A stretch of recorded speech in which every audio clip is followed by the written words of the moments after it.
It's Friday night, which means it's time for another episode of the Friday Night Nicktoons podcast. I'm Casey. And I'm Ashley. This week we have a special guest, Allie, the writer. Allie, wanna introduce yourself here? Hello, yes, thank you for having me. I'm Allie, big time listener, very excited to be here. Big time is right, yeah. Allie has been a longtime dedicated fan of the podcast, interviewed us a few months ago. It was a great, super fun interview. I'm going to post the link of that with the release of this episode so you guys can check that out if you haven't already. Welcome. You brought up this episode, which we'll get to in a second. But Ashley, why don't you tell us what we did last week? Last week we talked about the Rugrats Mother's Day special. It is a tearjerker. It is beautiful. There's so many emotional moments in there, and so of course we had just such an emotional Twitter poll, didn't we? We sure did. We asked you guys who you would rather have as a mommy. And for those of you who didn't watch the episode, this might have seemed random, but it was not. These are the three mommies that Chucky tries to have in a very cute, but also deep down a pretty sad moment, resulting in some pretty hilarious antics. Thank you at the Sir Toasty for gifting my favorite moment of the episode, Chucky waving to Spike saying, "Hi, Mom." But our Twitter poll was who would you rather have as a mommy, Spike, Angelica, or Lil? We thought Spike would win. Spike did not win, but it was very close. Lil wins with 43% of the vote. Spike had 40%, and Angelica got 17%, which is way too high. Yeah, the only thing I think she has going for her is that she is human above Spike and she is older above Lil. Like, those are the only things. That's fair, right? yeah. She's horrible. She has motor skills, at least, unlike the other two. Yeah, Allie, I'm very curious how you voted on this one. Yeah, so actually, my initial thought was to vote for Lil, but I ended up voting for Spike. But I was surprised Lil won, but then, I don't know, I guess thinking about it, I guess she'd be like more of a fun mom. Plus then you'd have Phil as an uncle, so I guess that's like a good bonus. Yeah, I guess too, if you think about Lil as an adult, she would probably become a little more adjusted than she is when she tries to mother Chucky, right? So Right. So maybe if you're picturing That's like true. who would you want to have as a mother, assuming they are old enough to be a mother, Lil might be a viable option there. Yeah. All Grown Up isn't really canon on our show, but Lil, if we take Lil from there, I think she'd be pretty chill. I think she'd be a fine mother. That's true, she's more mature there, I guess. But at least with Spike, you'd have like his intrinsic like protectiveness, you know, That's with true. the dog. But That's true, so yeah. that's why I voted for Spike. Yeah. I love it. I did vote for Lil, even though I was surprised by the results. Oh. I figured... Yeah? I voted along with Allie here. I went for the memes. I went for Spike, you know? So it's like, my vote could have made the difference, man. Yeah. Your vote counts, people. Your vote counts. It's true, as we learn year after year in Nick Madness. Alright, guys.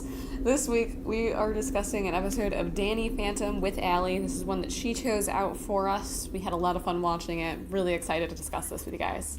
Totally. Alright, guys, follow us on Twitter, Facebook, review us on Apple Podcasts, and check out our YouTube page. Thanks so much for tuning in. Now let's get started. From the Nicktoon Animation Studio in Hollywood. Hollywood.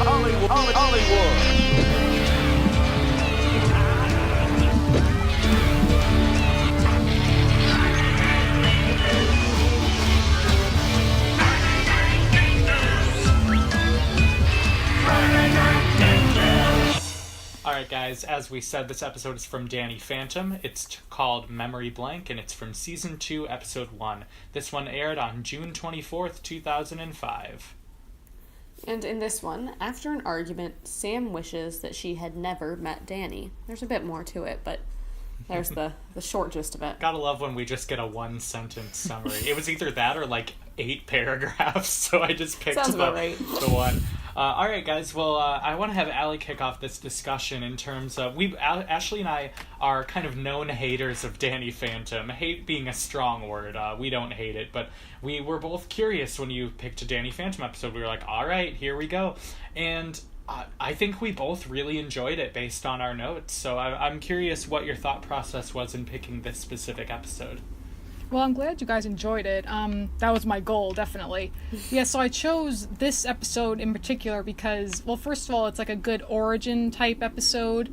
It's a great Sam episode, which she's clearly like the best character on this show. I mean, the others are kind of just not intelligent. 100%. Sorry. And it has like cute moments, some like nice meta humor, which I like. So it's actually not my favorite episode. I came really close to choosing an episode called Fanning the Flames, which is my favorite, but that one features Tucker like singing atrociously, so you'll be happy I spared you guys from that one. That combines like my least favorite character with Ashley's hatred of cartoon singing. Oh wow, yeah. Tell me it was spelled Fanning with Phan. Oh no, wow, missed opportunity there. Right? Yeah, it's not. That one's a cute one though, but yeah. We'll have to get to that then once we're doing our on and off with Avatar. It would be a fun discussion, I am sure. All right, yeah, so let's dive right into this one. I completely agree with you that Sam is the best character on the show, and it's not even close. Nick Madness voters do not agree with you, with Danny Phantom's just total dominance pretty far this year. But we start with this sort of like moment that seems perfectly set up for Sam to freak out on Danny and Tucker.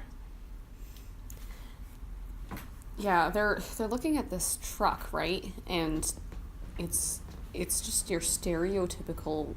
God, I can't remember all of it. I know it said that there's seats made out of owl leather. There's something about water from the Amazon in there, and it gets like, I don't know, like 1 mile per gallon or something. I think it's 12 miles per gallon. It's terrible, right? It's just like everything environmentally unfriendly thrown into one horrifying truck. And yeah, Sam, as expected, very quickly goes off about like, how can we allow this to happen? And to be fair, if there were a truck that had all of these features, it probably deserves some outrage.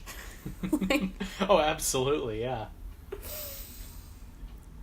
And it's called the Ginormo 6000, so that's appropriate name, I guess, for this kind of truck. But I don't know, my first thought was like, why do they care about trucks when they're 14? I guess, I don't know. Young teenagers like trucks? I don't know. Right, but it's not like they can drive them, Yeah, that's why I was like, that's bizarre. Like, why do they care? Like, I guess, I don't know.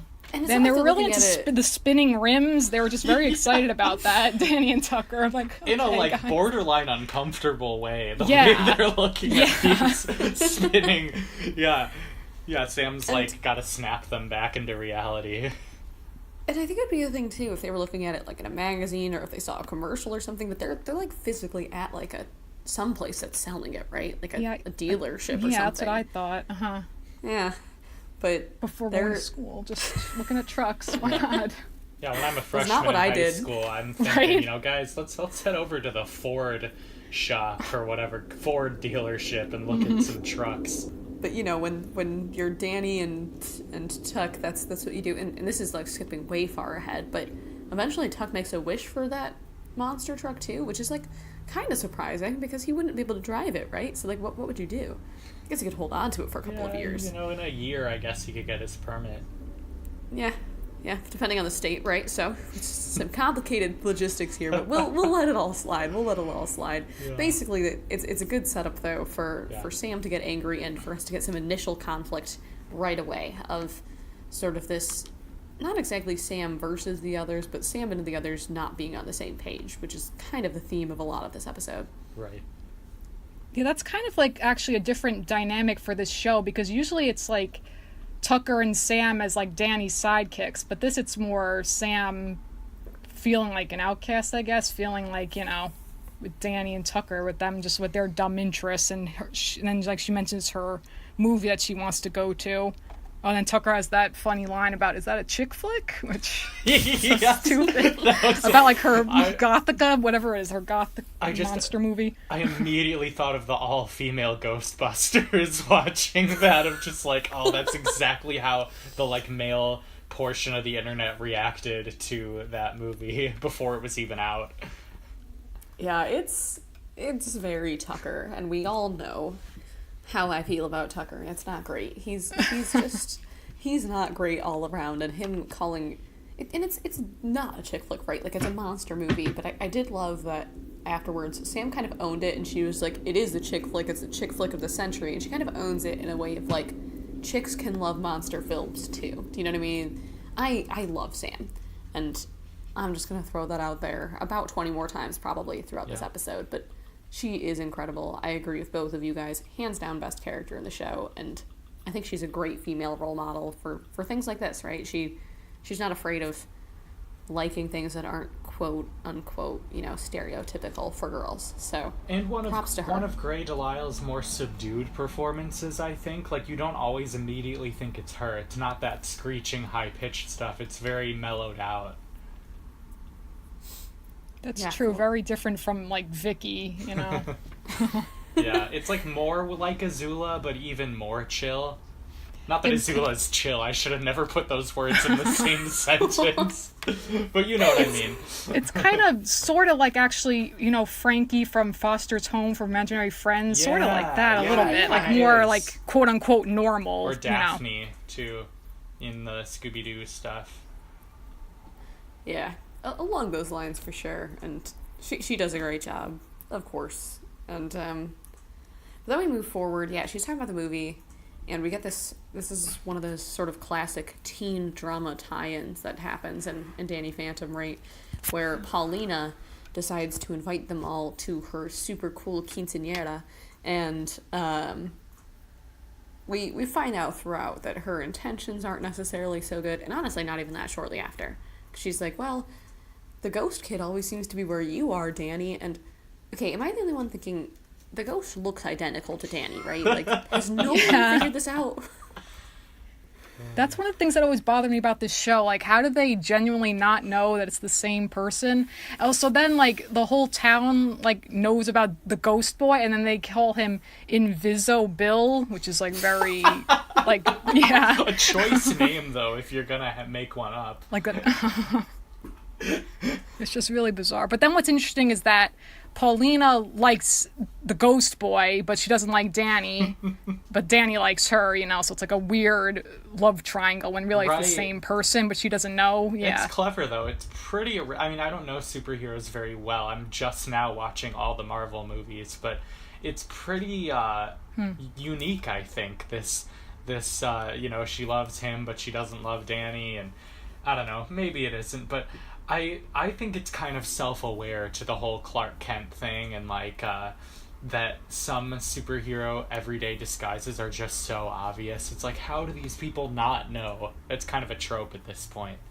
Yeah, and especially with her drawing the correlation, right? She's like, well, you guys always seem to be together. Like, whenever you show up, he shows up. Like, I don't know. Like, if I saw a ghost version of Casey, I would immediately be like, oh my god, it's Ghost Casey. Like, I wouldn't be like, what's this mysterious ghost? All right, who now could it Cam, possibly be? Cam, if you can make that happen, we're elevating you to platinum status of listeners. We don't have levels, but we will make a level if you do that.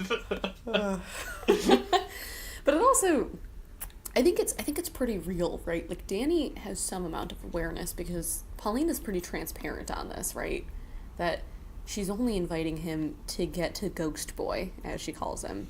But he still doesn't really care. He still kind of lets her lead him on. And I think we kind of see this happen in teen years with a lot of people, right? They have some amount of awareness, I think, when they're sort of being led on by the quote-unquote popular kids. But there's that whole weird, I don't even know if power struggle is the right word, but just the hierarchy is such a big part of your ingrained life. I guess this isn't even high school, right? This is pre-high school? I think it's or high are they school. in high school? Are they freshmen? Yeah, they're freshmen, so okay. Yeah, early high but school. But still, just how much you get wrapped up in that. And I think that's one of the things that I do like about this show, is that they sort of have this balance of him going through, like, I have superpowers and I can turn into a ghost, but I'm still concerned with the normal things that a teenager is concerned about, and having those powers doesn't change that.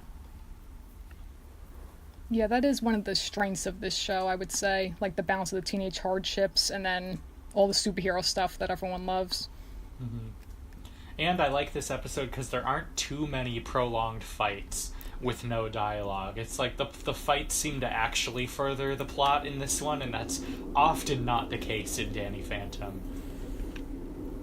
Yeah, I think it's one of our bigger gripes with it, and it's the same reason that I have problems with action movies, and we say this every time we talk about Danny Phantom. But this episode specifically does a really good job of not banking on those too much. So, props to you, Allie, for whether intentionally or not finding an episode that that does not contain that. Right. All right, so then with this episode, we get introduced. Well, actually, no, this isn't her first introduction, but it's the villain in this episode is Desiree. Yeah. So her first, and she just grants wishes, so. But her first introduction, I think, like, if I remember correctly, she, like, grants a wish for Tucker wanting to be a ghost superhero, too. I don't really remember what happens, but, yeah. So this is, like, her return. Yeah, I felt like it was a return, but I wasn't clear. I was like, I feel like she seems familiar. The way that she kind of just shows up without introduction until later in the episode, I was like, this is probably a return character, but similarly, I didn't remember all the details, but I do kind of enjoy that too, how there's sort of these recurring villains that'll come back every now and then, and there is some amount of continuity between the show. I think that's fun too. Yeah, for those who are curious, I just looked it up. That episode is called What You Want. It's a Tucker episode, so I don't know if we'll cover it, but interesting to know that she has this, she's in, it looks like 5 episodes. Yeah, I think she's a great character. I raise an eyebrow at Butch Hartman using a wish-based plot device.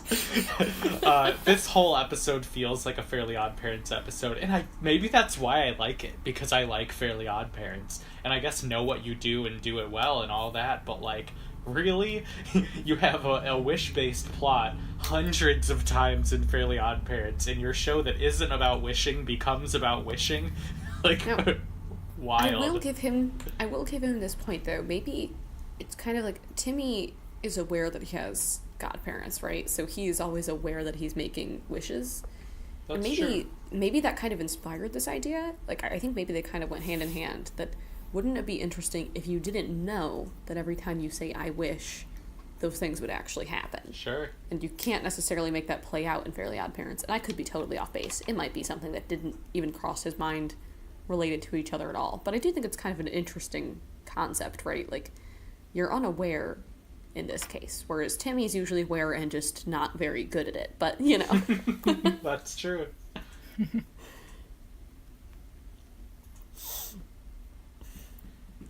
But what was her first wish, though, if we're going to move back to there, is something about, I wish there was a way we could deal with these trucks or something. We get this whole monster cow situation. The details are a little hazy at this point. Oh my gosh, yeah. Well, a giant cow that's on top of this, not a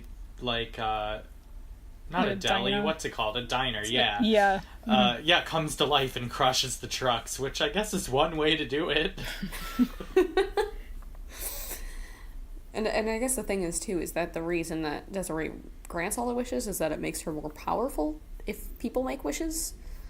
So it's kind of like, it's kind of weird because she doesn't actually care about the consequences of the wishes themselves, right? She just kind of wants to gain power. So she just kind of makes whatever needs to happen.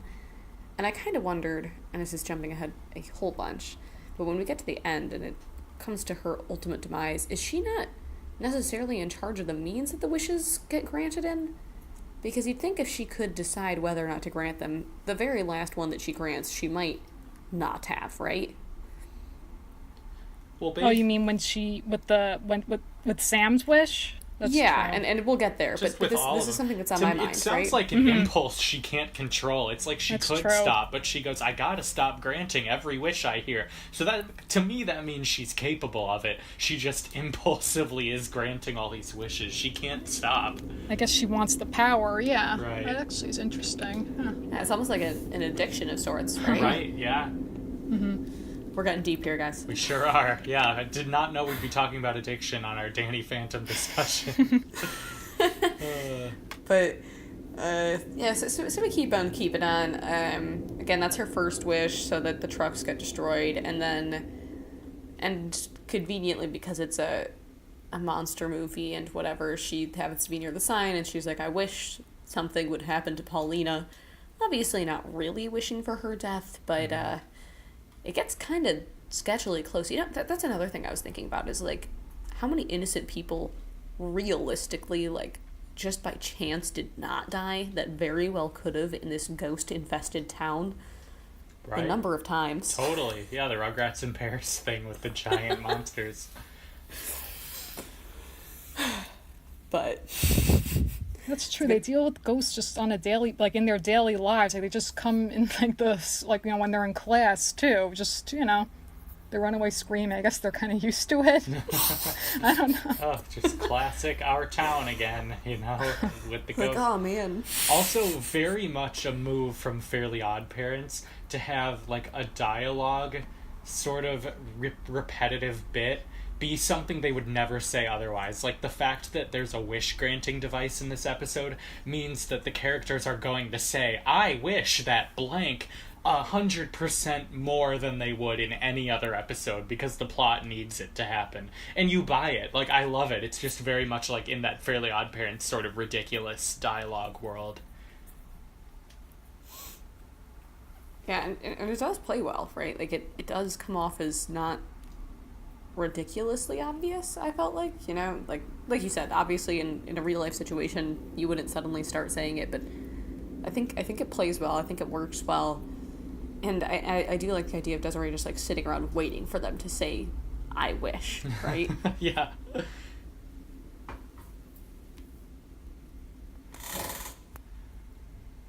What I did appreciate about when Sam and Danny have their, I think their second big fight at the, like, in the park, she storms away because Danny keeps blaming everything on Sam, and it's ridiculous. It's so not okay. It's like, no, Danny, you're the one. Like, it's not anyone's fault, but if anyone brings chaos into your friend group, it's you. And she walks away, and he says, you know, what way to go, Danny. He goes, you just let go one of the only two real friends you have. So I thought that self-reflection was great. Yeah, and go ahead. No, go ahead.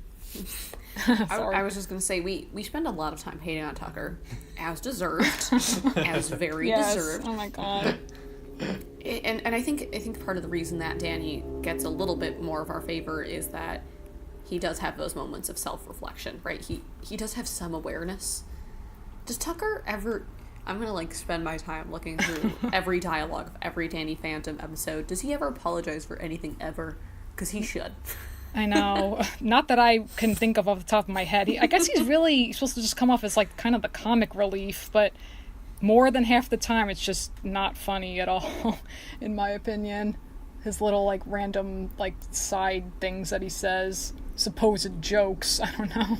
And the thing is I feel like part of it is they're kind of, like, I don't know, on the outs, so to speak. Like, none of them are the popular kids in town, but Right. But Tucker, you're like, I don't really feel bad for you not having any closer friends than Danny and Sam. And to be fair, you don't really deserve them to begin with.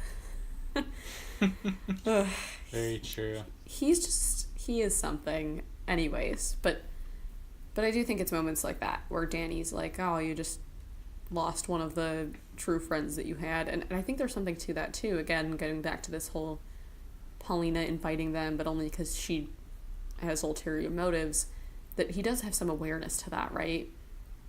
And maybe I'm reading into things, but he does have some awareness that she's not a true friend, really. She's just kind of there and a part of this thing, but Sam is a true friend that really knows him and knows him as a person and cares about him as a person. And I think he recognizes that to some extent. It's true, yeah. Well, also, he does say that line about, she's like, oh, why didn't you RSVP to my quinceañera? And he says, that's because I thought you were joking. And then Tucker says something, you forgot to invite me. And then Sam's like, and you remembered not to invite me. So, like, Sam knows that, you know, Sam sees through, like, Paulina, and she knows she's just kind of like the vapid, popular girl and, you know, shallow, that kind of stuff. And I love her for that, right? Like, I love that. And I love that she's not afraid to call her out on it, right? Like, like things like, you remembered not to invite me. Like, she knows that Paulina doesn't actually care about her, and she's cool with it, and she's content with it, and she's not about to play along, whereas Danny and Tucker, the moment they get even any semblance of attention from her, they're like, oh my god, we can go to the coolest party ever, life is so good, let's ditch Sam, which is, so it goes. Oh yeah, that's like sad too. That's why she's like upset in the first place, because she wants to go to that movie on Friday. Of course, like it has to like align the same night, Friday, because I guess he made his promise that they're gonna see her movie that she wants to see.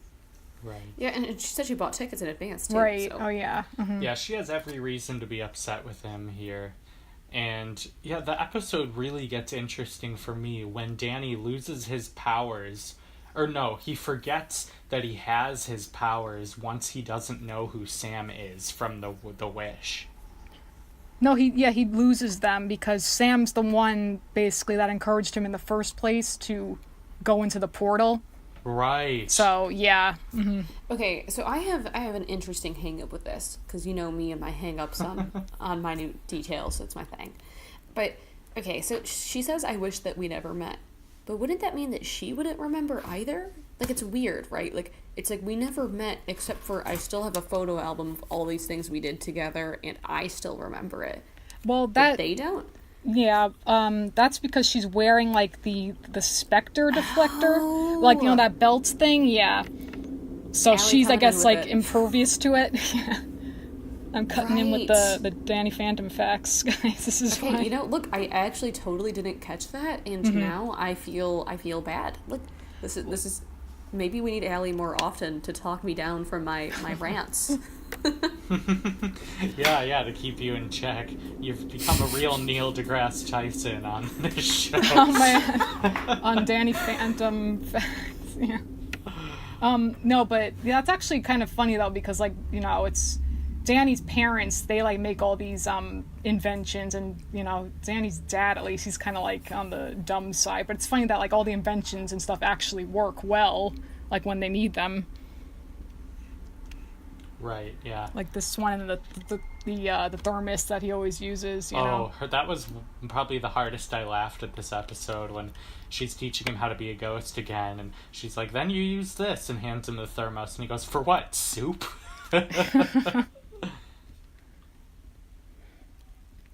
Oh yeah, so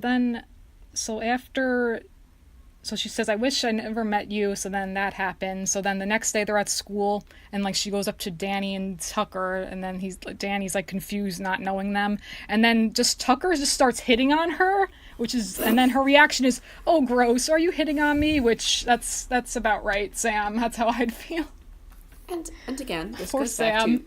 to, she says nothing even remotely along those lines, and Tucker of course just has to hit on her, because that's the kind of person that he is, right? He gets any attention from a girl, that's true. He's just got to jump on it. This is the Tucker hate. That rant, I don't think anyone can kill. Well, it's also, I found that part interesting, because that means that Sam like met them both, since he doesn't remember her either, so that's made me wonder, how they met, like maybe, like they were like, they seem like all like outcasts and like, right, the losers, quote unquote, whatever. So then they're like, oh, there's this girl, we'll all be friends now, which I guess is nice, but like, why are you friends with Tucker? I don't know. The girls in these shows just do not deserve the boys they associate with, or the other way around, I mean. Yes. Like, Cindy is so much better than Ginny as a person. Yeah. I thought, to be fair, Libby's pretty cool, right? Oh, Cindy Libby's awesome, yeah. Yeah, they're absolutely. a good duo. Mm-hmm. And she keeps her distance from the boys. Libby gets it. But, like, there's just this trope of sort of, like, incompetent men that have, like, Sam is a little bit of, she's not a manic pixie dream girl by any means, but she's like and stay with me here, this is a deep cut, she's like every 2007 era RuneScaper who's looking for a goth GF. You know what I mean? Like, they're looking for Sam Manson, and she's this sort of perfect type, and there's the will they won't they thing, I guess. I love Sam as a character. It's just like, to me, she should have bounced Danny long ago, and especially Tucker. And I think yeah. I do kind of feel like I do have a thing for Danny and Sam being together, and I think part of it is I think Sam is good for him. Yeah. Right? She kind of helps keep him grounded, and she kind of helps him learn more about himself. I don't necessarily know that he's good for her, but I think they work together because she's smart enough to kind of get him back in line, and she can also see the good parts in him, right? Like, he does care about her. He is, he's a good brother. He's got good characteristics, too. I don't want to... Totally. And there's a lot of pressure on hard. him. He's got the Harry Potter thing of, like, can you really blame him when he has to save the world all the time? That's true. He's like, that's the whole point. Like, he's like thrown into it. Like, the whole thing with the series is him like learning more and more about his powers and like kind of, defeating these ghosts because he has to. Mm-hmm. Basically, yeah. But also, what's interesting, just a random fact to share with you guys, with Danny and Sam, they were supposed to have like a psychological connection or something, but like at the very beginning, like they were supposed to always know like where the other one was. But then Butch Hartman scrapped that because it was like too much development, I guess, for like their relationship early on. I thought that was interesting. Yeah, that could have been cool. Yeah. Might have been too much from the get-go, though. Mm-hmm. Was that supposed to be like pre or post him getting the ghost powers? I don't know if you know. Yeah, that's true too. I don't know. I'm not sure about that. If it's like kind of interrelated to her being nearby, or if it's just a thing that happened. That actually is interesting, though. Mm-hmm.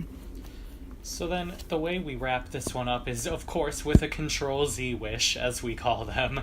But it does make sense. It's the only way out at this point, is unwishing the wish. And yeah, Desiree says, I gotta stop granting every wish I hear, but they do get out of it, and it's a really cute ending, honestly. Okay, I do want to throw back to a little bit before. So every time usually Sam, but anybody makes a wish, she says, so you have wished it, so it will be. And she keeps saying that, and it was kind of funny, the exact time that I was like, I am sick of hearing that, she's like, so you've wished it, so you know the rest. And I thought that was such a good play on it. Like, they know that we're hearing this a million times, and like, it was genuinely, as the words were coming out of her mouth, I was like, am I going to have to hear this again? And they switched it up, and I just thought that was really fun. Totally. Yeah, that's like the kind of self-aware humor, which I like that kind of stuff. It works. It does, yeah. And the ending was really nice, where I forget the exact setup, but one of you probably remembers better than me. Does one of you guys want to cover that last beat with the blushing? Oh, it's cute. So they're at the movies together.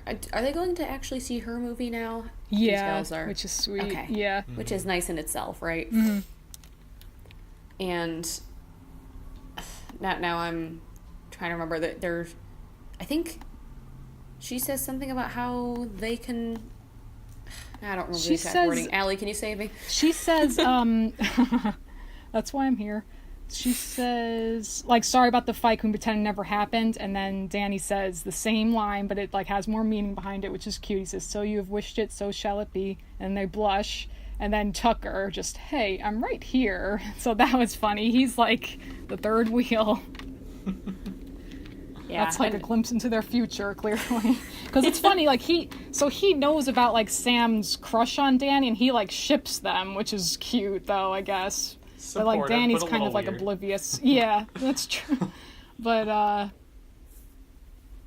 I think they're adorable. Oh, yeah, so then they have that kiss, which is, like, their quote-unquote fake-out, make-out, and that's, like, a callback to... Yeah, so that's like, the second time in this series. The first time it's Sam initiates it, so that's, like, a callback, too. But then that moment, to me, is weird, because then Danny's dad comes down, he's like, who are you? And she's like, I'm Paulina. That was so like, smooth. Then she's like, well, then Danny's never allowed to see you again, Paulina. Which I get what she's trying to do. That means, okay, he can't see Paulina, but then he just thinks her name is Paulina, so that just kind of makes no sense. Had she not introduced herself again yet? Well, I guess part of it, but it's also like, he would remember her based on the face more than the name, right? Like, he's not going to be like, wait, hold on, are you Paulina? Now you can't see my son, right? So, like, the trick is a little off. I think that's what you're getting at, Allie, am I right? Yeah, like he'll just think she's Paulina.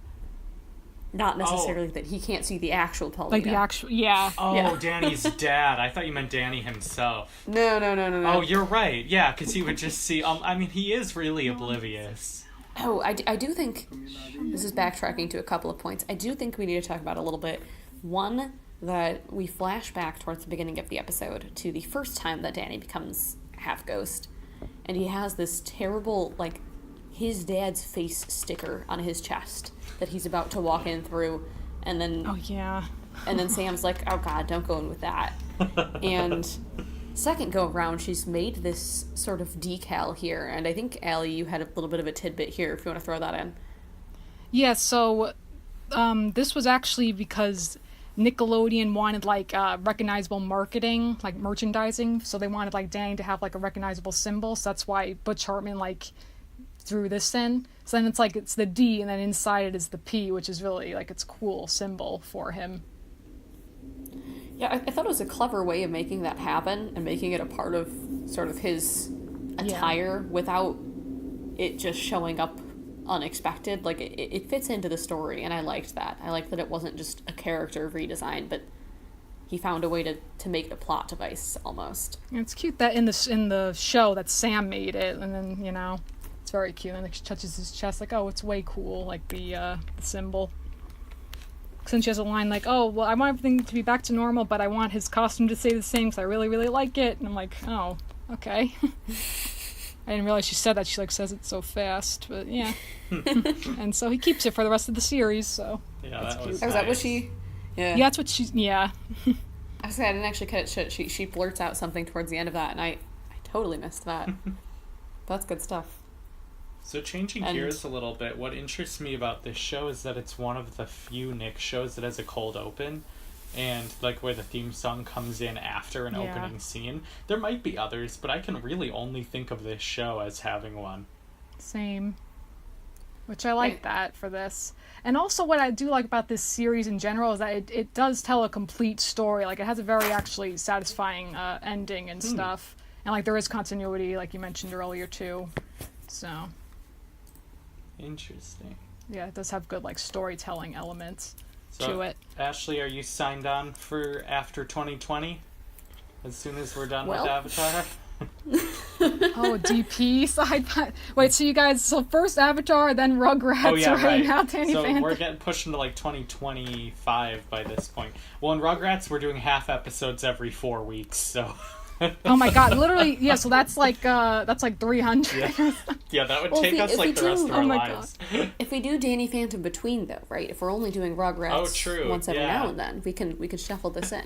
But I do like that. I think I like that it has some continuity without necessarily making it so that you're confused if you don't know the plot, right? Like, you can jump in pretty easily. And I felt like As Told by Ginger did that well too. But there are relatively few Nicktoons where there's any through line. Mm-hmm. So I do like there being some story. Agreed. Oh, and another moment that I feel like we've got to talk about too is that Sam actually ends up sort of being the hero, right? And I love her for that. Yeah. That she's like, Danny, you've got to, but at this point he doesn't have his powers back yet. And she's like, wait, no, I've got to. And I love that they give her this moment to own the fight. And she uses all the different ghost tools to sort of fight the ghost off. And I just thought that was so clever, so well done. And I love that they give her this chance to be the powerful female that she is. Yeah, she thinks on her feet and she just, defeats the ghost in that moment. I don't know why she just randomly takes Tucker's beret and cuts it and just puts it over her face. I don't know.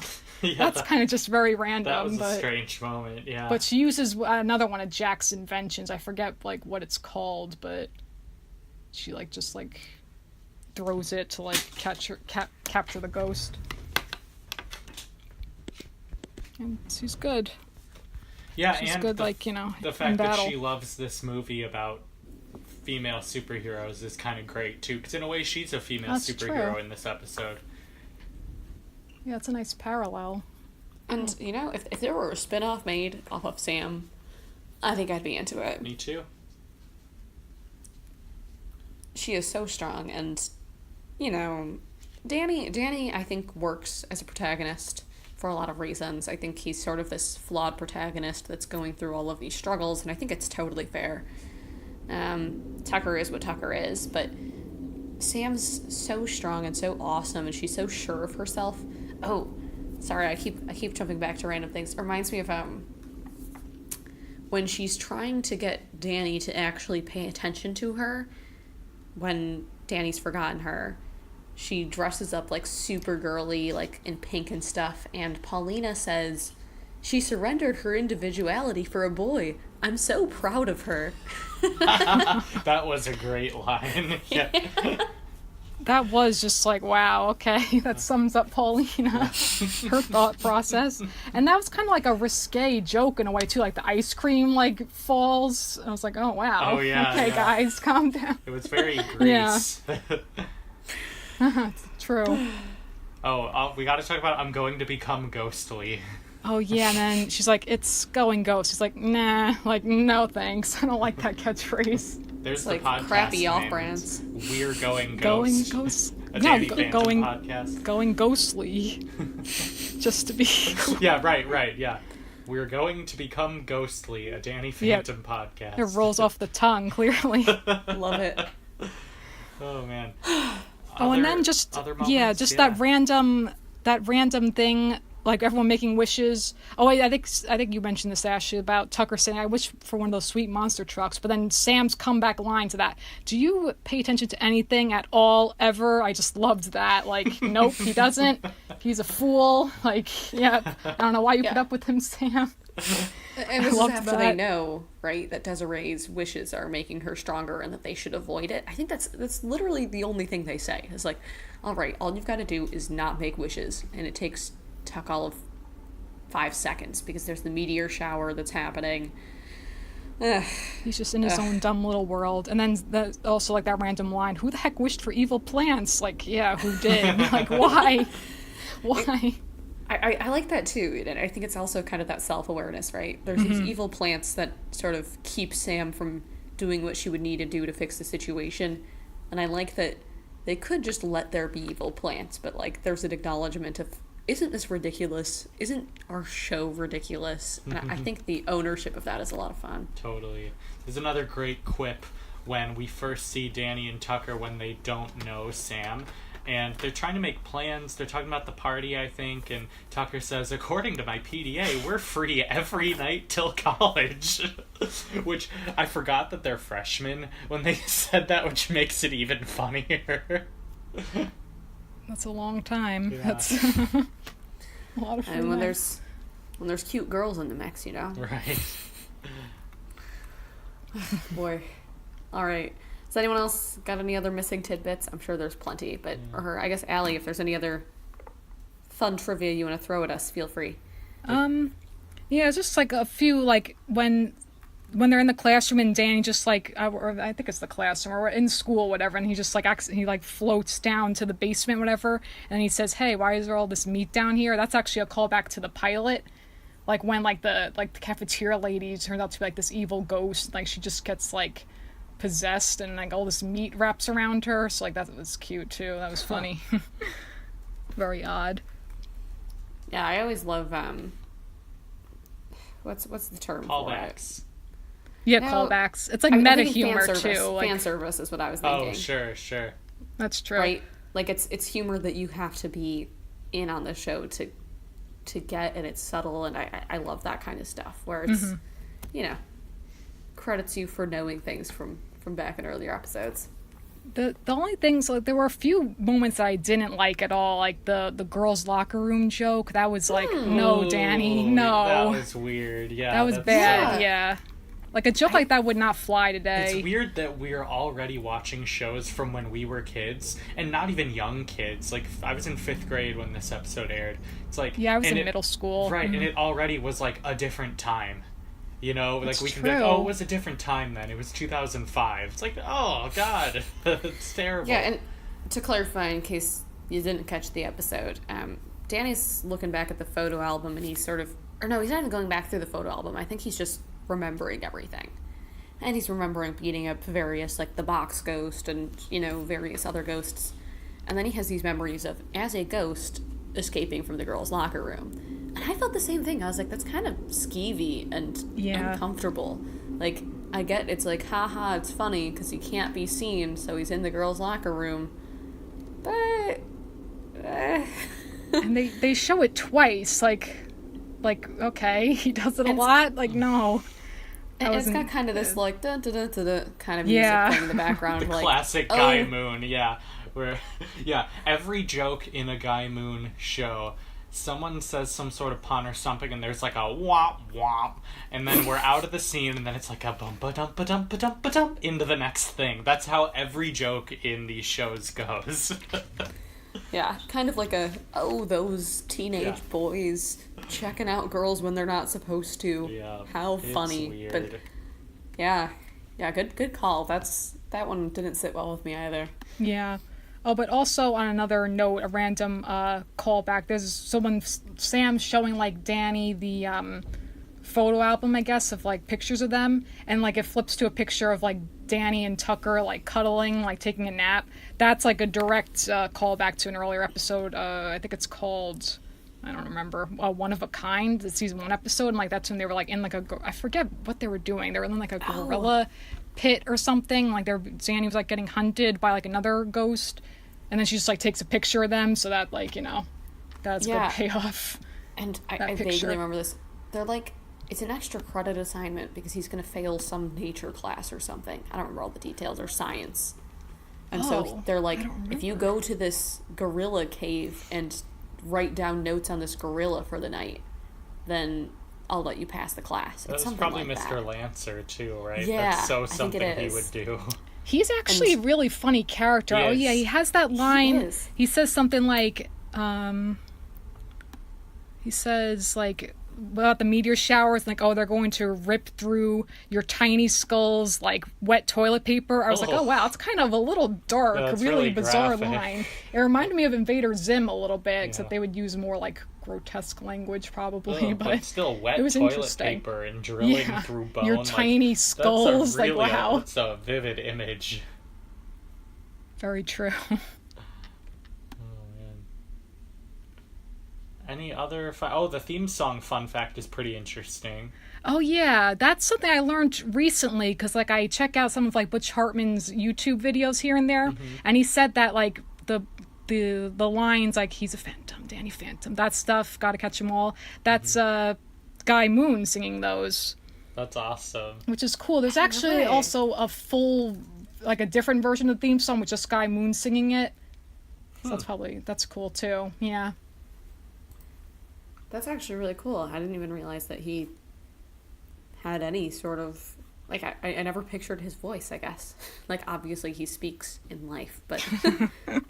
Oh, he did the Chalk Zone score, too. Oh, yeah. Oh, I didn't know that. That's a great one, too. Huh. And Tack and the Power of Juju. Well, wow. Bunsen is a Beast, which is apparently terrible. Back at the Barnyard. Interesting that, like, Tack and Back at the Barnyard, which are... I feel like they're the same company that did Jimmy Neutron. They at least look similar. They're all 3D animated. Right, maybe that's it. Yeah. But, yeah, Guy Moon is great. Oh, Cow and Chicken, too. Wow. Oh, he's been around Nickelodeon for a while then, huh? Well, and that one was Cartoon Network. Oh, huh, yeah. I guess animated. Getting my stuff mixed up. Yeah, that's awesome. So... yeah, love his stuff. I think he should write a musical because I think his work on School's Out the musical is excellent, regardless of how you feel about the musical itself. Yeah, fine. The songs do what they're supposed to do, and they're very catchy and fun. I have to say, I'm with Casey on that one. I love School's Out the musical. It was just such a fun episode. I loved those songs. Were you around when we did those, Allie? Had you started listening yet when we did actually, I started listening last May, so yeah. Oh, and that's what it was. Yeah. May was our movie marathon. Yeah. Your 1 year anniversary, yeah. Oh, you know what's wild to me? What? I was in school then. That was celebrating my graduation. Wow. Oh, right, Okay. because then you guys did Abracatastrophe, yeah, Because and we Channel watched, Chasers. when you came into New York in March, Ashley, we watched Channel Chasers, and then we were like, why don't we just do all of the Fairly Odd Parents movies? But yeah, that was funny because I ended up liking it less, and Ashley ended up liking it more, I think, than we both little, yeah. thought initially. That's interesting. I think that's one of those things that we find in general with the podcast is sometimes we rewatch things and we're like, wow, that is not the masterpiece it was when I was a kid. Like, Channel Chasers, I remember I was like, the parodies were so brilliant. And then we rewatched it and we're like, They're so lazy. I remember being still like, a fun movie. oh, it's but... like Scooby-Doo. Oh, wow. Although I will Rugrats, say, too. didn't they have Snoop Dogg voice like the Scooby-Doo? Was it really? I don't know if it was actually Snoop Dogg, but A it was parody definitely of pointed him? at. Right. Parody, I and it's think like, it yo- did. I think we looked this up. He says, like, yo, man, I don't have all the answers. I I remember can't that. remember Right. if we looked it up, though, and we were disappointed or excited. I don't remember. You can look it back up, I suppose. Oh, well, it says it was inspired. It's a reference to the rap artist Snoop Dogg. Yeah. Doesn't look like it was. But that's at least doing something with it, so that's an okay parody. But yeah, some of the others are just lazy. All right, I'm gonna be the bad cop here. Pull us back in Yeah, to yeah. the episode we're talking about. Totally. Is there anything else? Anything else we're missing here? I know I brought us back in a couple of irrelevant places, but I'm sure there's more we can. The one cover. other thing, like when Danny's like fighting Desiree, and then also like the laser comes out of his butt, and he's like, "Well, that can't be right." And I was like, "Okay, that's kind of a weird joke." I guess, yeah. But then at the end, then like after the battle or whatever, he like bends down to pick up the Fenton thermos, and then Tucker's like, "Watch where you're pointing that thing." That made me laugh. I was like, "Oh, jeez, he's gonna like blast him with." Right, yeah, that's funny. was That funny. that callback was great, yeah. Weird concept, but they make it work. Yeah, and I do think the second joke was definitely enough to make it work. Totally. They definitely have an interesting style of humor here, but I think a lot of it is more subtle than I realized when I was younger, right? Like you said, there's some meta jokes in there that you don't necessarily catch, and I do think it's a well done dialogue for a decent amount of it for the comedy portions, unless we count anything that Tucker says, in which case, well. Except he had the one funny line, the PDA line about how they're free every night till college. That's a pretty good one. It is. There you go, Tucker. That's one on your board. I'll keep track. All right. Well, I really enjoyed this episode. We probably won't do Danny Phantom for a while again, but it was nice to revisit it. This is our 5th one, so we haven't completely neglected wow. it. Yeah, I'm sure we'll get back to it Oh, yeah. every now and then. And then, out of curiosity, would you say it's your favorite show, Allie, or is it just one of the ones that sticks with you? Yeah, this actually isn't one of my favorite Nicktoons. My favorite's definitely All Grown Up. No. I was like, I'm trying to be "Ooh, cool. We're trying gonna to be have Alex. to. I pulled Casey. Yeah, No. yeah, my heart just skipped a beat. Can you wait? Just quick sidebar. That show is like so painfully, terribly written. I'm so like it's different writers from Rugrats, and it's just so not good. But no, my favorite yeah. Nicktoon actually is Rugrats. I absolutely adore Nice. that show. Hey Arnold is a very close second. Yep. And then like shows like Angry Beavers, I love even more now because I get more of the humor. Rocco's Modern Life, you know. I actually also really like Invader Zim. I think that show's hilarious. I'm excited about those two new specials, the Zim and the Static Cling for Rocco's. Yeah, I'm that's very our excited. lead. Yeah. Well, and back in the first year of the podcast, we just spent a lot of time talking about Rugrats preschool days. More time than anyone should spend talking about it, and it's like All Grown Up, but even worse. It's just fascinating bad. And also terrible anime. I've never actually seen it, and I don't want to. Yeah, it was worth it for the curiosity. Like, Ashley, didn't we try to watch it just for fun, and we couldn't even get through it? We were just like, man, this is.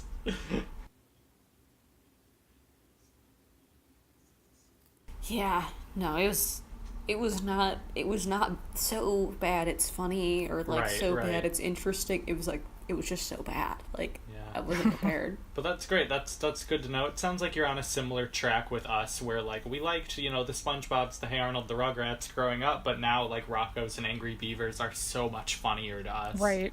I still think also Fairly Odd Parents is hilarious too. It's great. Like that It's show's amazing. so funny. Yeah. Yeah.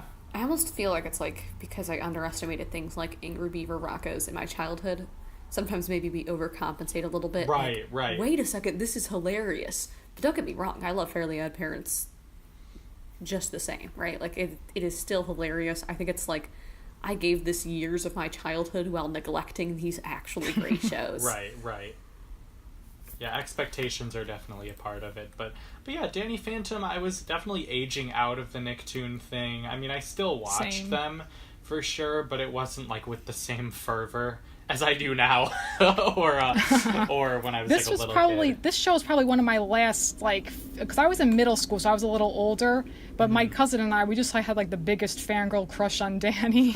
We just like loved Danny. Like, There sure is a lot of So fan cute. art. Like I think Cam was saying he stumbled on a ton of fan art of Danny and Jenny when we asked him to make a meme a few weeks ago. that's interesting. Really? Huh. So I guess we're not the first people to make that connection. Right. Yeah, honestly, Between the two. this show is one of those shows with like a really passionate fan base, and I thought for a while that it would be like the next like revival, but Butch Hartman left Nickelodeon now, so the chances of that are like Right. slim. But you never know. Yeah. All right. Anyone All got right. anything else before we move on? I'm good. Me too.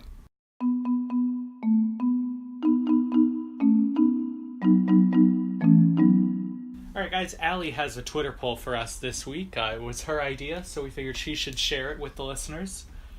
Yeah, I was inspired by the theme song, so my question to you all is, which of Danny's superpowers would you want to have? Walk through walls, disappear, or fly? And I feel like there's definitely something useful with each of these. I guess flying seems like the obvious choice, but, the other two things come in handy, too. Yeah, disappearing. Yeah, they all You have know? their pluses and minuses. So, like flying, it sounds great, but it might freak me out. Would you break laws if you did it? I don't know. Yeah, I definitely think I love this one. One, just because I like the callback to the theme, but I think it's interesting to think about, what you guys will pick. And I honestly haven't decided yet. Sometimes there's Twitter polls where I decide 2 seconds in. I need to think on this one. Yeah, me as well. All right, guys. Well, next week we are finally covering an immortal classic from SpongeBob, Chocolate with Nuts. You all know it. You've got it all memorized, but we'll get to it next week. But everyone quotes the chocolate part, but my favorite line of this episode is that guy has shoes when they're looking at the magazine in the beginning. We'll get there, but just a little sneak peek. Yeah, I can't believe we hadn't covered this one yet. Also, as always, guys, be sure to follow us on Twitter, Facebook, find us on YouTube, as well as Apple Podcasts. We appreciate all of your social media love. Yeah, that being said, thank you so much, Allie. Is there any parting words you have for our listeners? And feel free to plug your blog or anything else. Again, we'll share that link from your interview in all of the releases. Thank you. Yeah, I had such a great time. Thanks for inviting me on. I just want to say, on behalf of all the listeners, thank you guys for all the work you put into this podcast. We really appreciate it. I love being part of this Nicktoons loving family. I can't believe, 2-year anniversary. That's awesome for Yeah. FNN. And for me, I'm on Twitter at Allie the Writer. I mostly just fangirl over my favorite TV shows.